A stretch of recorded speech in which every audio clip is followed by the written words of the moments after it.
Welcome to the Clear Ground Show. I'm your host, Dr. G, with a PhD. Before we get started, remember guys, tell your friends about this show, and please like and subscribe on this episode. It really helps with the YouTube algorithms. If you like the thumbnail art, you can check it out on a much higher resolution on Instagram. And remember, leave any questions you might have throughout the week. And on the last episode of the week, I will be answering the questions in a mailbag. We've got a busy show for you guys today. We're going to give you guys an update on Canada. We're going to talk about the New York mask mandate being shot down by the Supreme Court judge there. We'll do a little breakdown on kids in masks and with some of the negative outcomes that have happened over the last 2 years that we're just now getting to. CNBC talks about jobs. Neil Young and the Surgeon General are going against Joe Rogan. We'll see how that fight turns out. Justice Breyer is on the way out. All that and much more in today's episode. Let's dive on in.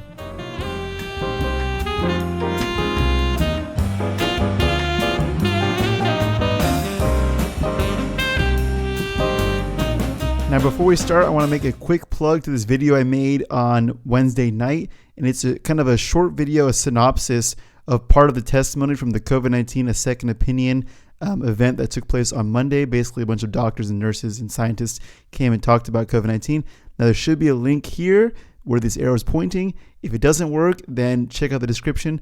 But if you can't watch it, I'd love to hear you guys' thoughts about it. So please comment in the comments if you can. And if you liked it, if you didn't like it, what you thought they could have done different, just let me know. So the majority of our stories are going to be in the US today. So we're going to start with a story from Canada. Well, it's an update from Canada on a couple of things that are happening there that we discussed earlier this week. So first up, 2 updates on the Freedom Convoy. First of all, the Freedom Convoy is now estimated to be between 50 and 70 kilometers long, making it the world record longest convoy, I think. So that's pretty amazing. Also, so you can see in the video here, people are shooting fireworks. Everyone in Canada seems to be loving these guys. Everyone except Justin Trudeau. Let's see what he has to say about this convoy.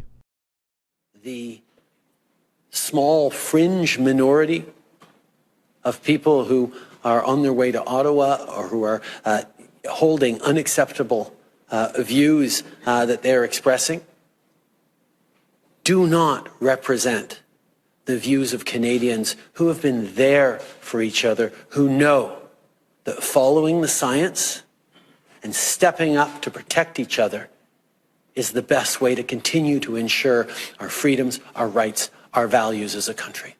Next question. So he referred to them as fringe. He said they're not following any science, which is hilarious coming from Justin Trudeau. He said that they don't represent Canadian beliefs.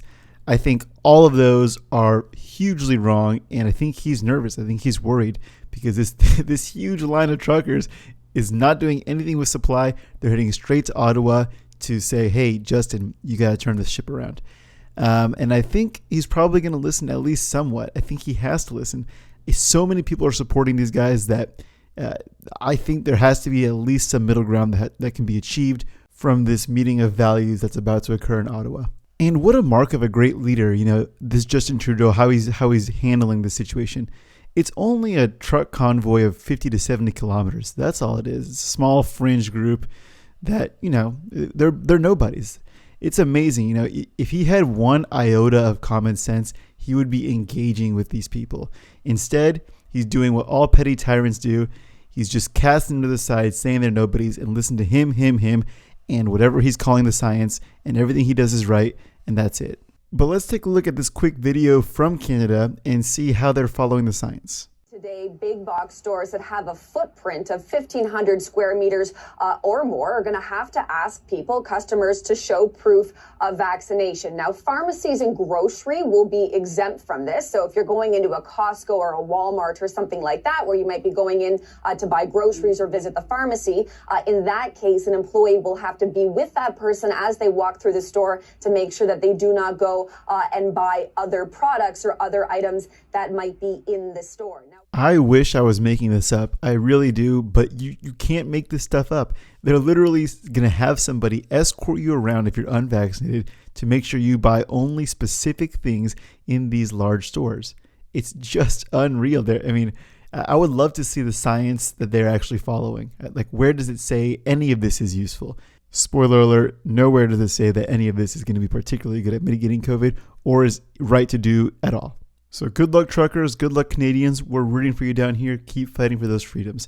Let's go to New York now, where a story that broke earlier this week, and it's huge, and it was that a New York judge said no to the mask mandate in New York. This story comes from the New York Post. Long Island judge rules Governor Hochul's mask mandate as unlawful. A Long Island judge ruled against Governor Kathy Hochul's controversial mask mandate on Monday in a move that could lead to the lifting of similar orders in schools across the state. Nassau County Supreme Court Justice Thomas Rademacher threw out a November 24th rule issued by Health Commissioner Mary Bassett that led Hochul to order businesses without mandatory vaccination policies to require that all workers, customers, and guests wear masks to prevent the spread of COVID-19. Nassau County Supreme Court Justice Thomas Rademacher said the rule amounted to a, quote, law that was promulgated and enacted unlawfully by an executive branch state agency and therefore void and unenforceable as a matter of law, end quote. And as a result, Rademacher said the mask mandate Hochul announced on December 10th, quote, must fail as violative of the State Administrative Procedure Act, end quote. Quote, while the intentions of Commissioner Bassett and Governor Hochul appear to be well aimed squarely at doing what they believe is right to protect the citizens of New York State, they must take their case to the state legislature, he wrote. Rademacher's 6-page ruling also noted that the state's lawmakers had curbed former Governor Andrew Cuomo, as well as any future governor, from issuing executive orders during a state disaster emergency. So naturally, in a prepared statement, Hochul said the state would appeal. My responsibility as governor is to protect New Yorkers throughout this public health crisis, and these measures help prevent the spread of COVID-19 and save lives, she said. We strongly disagree with this ruling, and we are pursuing every option to reverse this immediately. The State Department of Health said that the appeal will result in an automatic stay that will unambiguously restore the mask rule until such time as an appellate court issues a further ruling. Here's a picture of the official ruling. At the bottom is Judge Rademacher's signature. This is really good news because it curbs any potential future disasters from going straight to Governor Hochul or any New York governor's office and them doing whatever they think is the best thing to do at the time without consulting or going through anyone else. So what this makes them have to do now is have to go through the state legislature, which is exactly what the state legislature is there for, to legislate laws. So I think this is great news. But furthermore, these masks have actually caused a lot of problems, and we're going to discuss those problems in a little bit. But let's take a look at what Hochul says about kids and masks. What are her thoughts on this? But I also say one thing about the kids. My daughter had a meltdown over having to put sneakers on to go to kindergarten. She got used to wearing sneakers in school. They adapt better than adults do. And I'm really proud of the parents who made sure that their kids understood this is for their safety and got it done. But we're looking forward to the day we can lift the school as well as the business requirements. We truly am. That'll be a very fabulous day. That means that we've turned the corner in a way that we don't feel. So she says kids are better at adapting to situations than adults. In some cases, yes. In some cases, no. But this is more than just adapting. Many of these kids, especially the younger ones, but even through high school, even adults, people that have been masking for 2 straight years. I'm telling you, the day that they say, all right, masks are needed, it's not just going to turn off. This is a built-in behavior now, and it's going to take a very long time, I think, for many people, if ever, to go back to how things were in 2019. And that's really upsetting. Many of these kids lost valuable years of their childhood to this sort of mania of always having to mask. And I think it's going to be doing some real damage in the future. It's done quite a bit of damage now. And as a matter of fact, let's take a look at this study in young children and what the potential impact masks have had on them and their learning so far. This story comes from ABC 25 WPBF News. Jacqueline Teague says during this pandemic, her speech therapy clinic has seen an enormous shift in the ages of their patients. Before the pandemic, only 5% of patients were babies and toddlers. Today, it has soared to 20%. Many parents calling it COVID delayed. We've seen a 364% increase in patient referrals of babies and toddlers from pediatricians and parents. And they are children that are having a difficult time speaking. Speech delayed. Babies start learning how to speak by reading lips as young as 8 months. So what happens when lips and faces are covered up by masks? Well, therapists say for some kids, they can work around the mask and still learn to speak perfectly fine. But for others, it can cause speech delays. There's no research out there yet to say that this could be causing speech and language delays, but most definitely it's, I'm sure, a factor. It's very important kids do see your face to learn, so they're watching your mouth. That's orange. Can you say orange? Orange. That was a good try. Brianna Gay is raising 5 children. but it's her youngest who needs therapy. It definitely makes a difference when the world you're growing up in, you can't interact with people in their face. That's super important to babies. So we're seeing a lot of things that look just like autism. They're not making any word. This is pretty serious, guys. This is pretty serious. And what's amazing is halfway through that clip, the doctor, the speech therapist says, no, there's no research that says that. And that was the claim all along the past 2 years. Well, there's no research that shows that this is harmful. Well, of course there isn't, because no society has ever been just silly enough or dumb enough to mask kids in their most informative years of learning how to speak and how to communicate with the world, which they do primarily by looking at faces. No one's masked kids in perpetuity, or mask adults around kids in perpetuity for those important learning years. So we have no study. And if we did have a study, I think it would show a lot like this. So it's really sad that people are waiting for these kinds of studies to happen. We can use common sense, guys. We can use prudence. In this particular case, we've known basically the entire time that kids aren't that impacted by this disease. And for most of the time, we've known that cloth masks don't do anything. And so this is really sad. And I think we're going to see more of these studies coming out. We've already seen it in the mental health of these kids. We're seeing it in the speech development. And I think there's going to be more coming out. And this is just really sad because it was avoidable. In other avoidable and pretty depressing news, let's take a look at the CNBC job report. Neil, since ADP is oftentimes considered in the employment business, if you will, of sorts, and Rick made a comment which is right, that wages ultimately are sticky. Do you see a moment over the next 12 months where you're either not going to see wage gains or you'd actually see a reversal? Is that even possible? Well, it's possible, especially if you're talking about real wages, which are negative if you look at these CPI numbers. What I'm concerned about is that, yes, we've seen wage increases, but we've seen wage increases driven by labor shortages. The economy, and this is an important point, hasn't added one single job from the 2019 high watermark.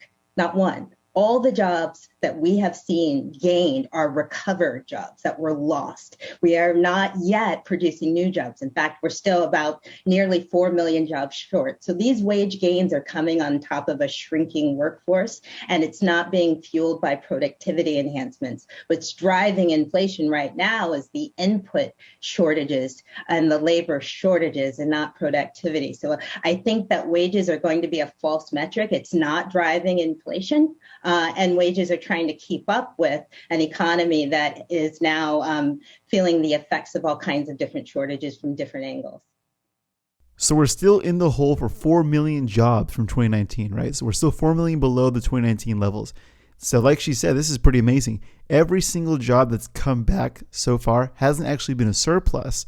It's been recovered from being lost due to pandemic policies. Now, to be fair, these policies were across both parties, Trump and Biden. I think perhaps early on, the very, very first stimulus check, because the government had shut things down, they owed people for preventing them from working. Fair enough, the first time. It should have been well over after that. However, we continue to do it. Trump and Biden signed multiple stimulus checks. And the problem with that is what we're seeing here. They were paying people more than they were making on their job normally. And so America hasn't recovered all of its jobs. We're nowhere close. We still have 4 million to go. And this is just another huge outcome of pandemic policy that I think could have been mitigated by taking a much more holistic approach to this response and actually looking at the data honestly instead of all the fear mongering. So 2 big name figures go after Joe Rogan. So we have another Joe Rogan saga coming up, guys. First up, we'll talk about Neil Young. This article comes from Rolling Stone. The title is Neil Young Demands Spotify Removes His Music Over, quote, false information about vaccines, end quote. They can have Joe Rogan or Young, he wrote in a letter to his manager and label, not both. The article begins, Neil Young posted a since-deleted letter to his management team and record label demanding that they remove his music from Spotify. Quote, I'm doing this because Spotify is spreading fake information about vaccines, potentially causing death to those who believe the disinformation being spread by them. He wrote, please act on this immediately today and keep me informed of the time schedule. I did look into it, and the letter is definitely taken down from his archives. The article continues, I want you to let Spotify know immediately today that I want all my music off their platform, he continued. They can have Joe Rogan or Young, not both. Young is referencing the steady stream of misinformation about vaccines that Joe Rogan has peddled on the Joe Rogan Experience. Last month, 270 doctors, physicians, and science educators signed an open letter asking Spotify to stop spreading Rogan's baseless claims. This is pretty amazing because Neil Young has an estimated 6 million monthly listeners on his platform for a month, right? Joe Rogan has an estimated 11 million per episode. So, I mean, this is a huge no-brainer for Spotify. Now, ultimately, Spotify just said, all right, see you later, Neil Young. And what's interesting is this has sparked a whole movement, a small movement, I guess. Well, maybe not small, but a short-lived movement, I think, online, where a bunch of people are saying, delete Spotify, hashtag delete Spotify. Barry Manilow is joining Neil Young and pulling his music off Spotify. I mean, all of this is amazing when you take a look at what Joe Rogan is doing. We've defended and covered him many times on the show, but this is pretty incredible. And to be fair, I think Neil Young is a good guitarist and he wrote some good songs, but this is not his wheelhouse and he is wrong on this. And in that light, Lynyrd Skynyrd was definitely right in their song Sweet Home Alabama with these lyrics. Well, I heard Mr. Young sing about her. Well, I heard old Neil put her down. Well, I hope Neil Young will remember. A Southern man don't need him around anyhow. Joe Rogan's in Austin, and this lyric totally applies. The other figure pointing their cancellation guns at Joe Rogan is Dr. Murthy, the Surgeon General. Let's hear what he has to say. Rogan, who hosts the Joe Rogan Experience podcast, has frequently promoted unproven methods for treating COVID-19 and downplayed the need for vaccines. Last year, Spotify purchased his podcast library for an estimated $100 million. Dr. Murthy, what do you think are the best ways to push back on misinformation about COVID that continues to be aggressively pushed, whether it be Joe Rogan's podcast or all over Facebook? Well, Mika, it's such an important question because we can have the best science available, we can have the best public health expertise available, but it won't help people if they don't have access to accurate information. You know, something I've always believed as a doctor is that people have the right to make their own decisions, but they also have the right to have accurate information to make that decision with. Now, when it comes to how we root out the misinformation in society right now, and give people access to accurate information, we've got to do several things. Number one, we've got to recognize that our technology platforms, whether particularly social media, these have an important role to play. These are the predominant places where we're seeing misinformation spread. These platforms have still not stepped up to do the right thing and do enough, I should say, to reduce the spread of misinformation. But each of us also has a role to play here because we all have platforms. And particularly if you're somebody who has a large following, whether you're an entertainer, a politician, in the media, it's your responsibility, all of our responsibilities, to make sure that we are thoughtful in what we are sharing. This is not just about entertainment. It's not just about garnering clicks. This is about people's lives. And we have seen time and time again that misinformation costs people their lives. So, you know, we all have this is not just about what government can do. This is about companies and individuals recognizing that the only way we get past misinformation is if we are careful about what we say and we use the power that we have to limit the spread of that misinformation. That's going to be a critical part of how we get through this. So a few things I would like to say in response to Dr. Murthy. In terms of his best science statement, we have access and funding to do great scientific things, but the prudence hasn't been there, especially in the federal response. We've made so many blunders as a U.S. government moving in on COVID that it's just insane to make that statement. Furthermore, he says that everyone has the right to make their own decision. I couldn't agree more. But his actions haven't reflected that particular belief, I don't think, especially with the CMS and OSHA mandates that they're trying to force down. Now, luckily, we've talked a lot about OSHA, and that hasn't gone through. CMS is still on the pike. But that statement seems to be in conflict with a lot of his response. Third, how is he defining and how is she defining misinformation? How many times have these shows said things that we don't do anymore, right? That were, correct 3 months ago and incorrect. Everybody's gotten things wrong on this thing. The fact that they want to choose what is misinformation right now at the moment with being what they disagree with, that's really ugly stuff. Remember, the guy that's doing this silencing is never in the right. He is never in the right. So I think it's really scary how at the end, Dr. Murthy says, look, We need to talk to these big companies. They have this power. They should use this power to prevent people from saying things that we don't want them to say right this minute, but that we might say in 3 months. The proposition is just crazy. For our last story today, we're going to cover something briefly that happened earlier this week, and that is that Justice Stephen Breyer is going to retire at the end of this term. I'm only briefly going to mention this because I've seen some conversation online saying basically that, oh, well, you know, this had happened earlier. It would have changed some of the voting in terms of COVID policy, like these mandates. And in short, it probably wouldn't have, because Justice Breyer is one of the liberal justices. And so Biden would have replaced him most likely with another liberal justice. And so the actual vote count wouldn't have changed. But what's interesting is what Biden has to say about his next appointment for Justice Breyer's position. Let's take a listen. Our process is going to be rigorous. I will select a nominee worthy of Justice Breyer's legacy of excellence and decency. While I've been studying candidates' backgrounds and writings, I've made no decision except one. The person I will nominate will be someone with extraordinary qualifications, character, experience, and integrity. And that person will be the first Black woman ever nominated to the United States Supreme Court. It's long overdue in my opinion. Now, this is a science and politics show in the sense of that we try to do the junction between science and politics and present the relevant science. But I just have a few comments on this. One, I think that my understanding of law is limited, of course. I think that you're not allowed to hire someone based on race. I think there's laws against that. And so the fact that is that is the main deciding factor, I think is not good. I don't know if he was going to do it anyways, but he didn't have to come out and say it outright. And the reason why I think that's a problem is, first of all, I'm pretty sure it's illegal. But second of all, I think that that's a huge disservice to the actual nominee he chooses, because for forevermore, for however long they sit on the bench, anyone's going to question their quality of their jurisprudence based on the fact that they were chosen. And Biden said this out loud. You just listened to it.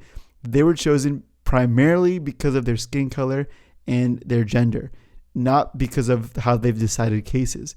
Now, of course, he says that it's going to be rigorous. He says that, the way we're going to decide things is going to be rigorous. But he disqualified all of that by saying, we know who it's going to be. We know it's going to be a woman that's Black. And I think that is not the right way to go about choosing justices. But that's my 2 cents on it.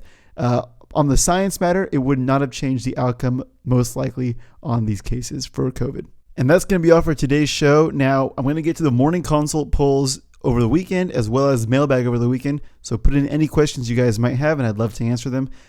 With that, please have a great Friday. Enjoy this video, and I'll see you guys over the weekend.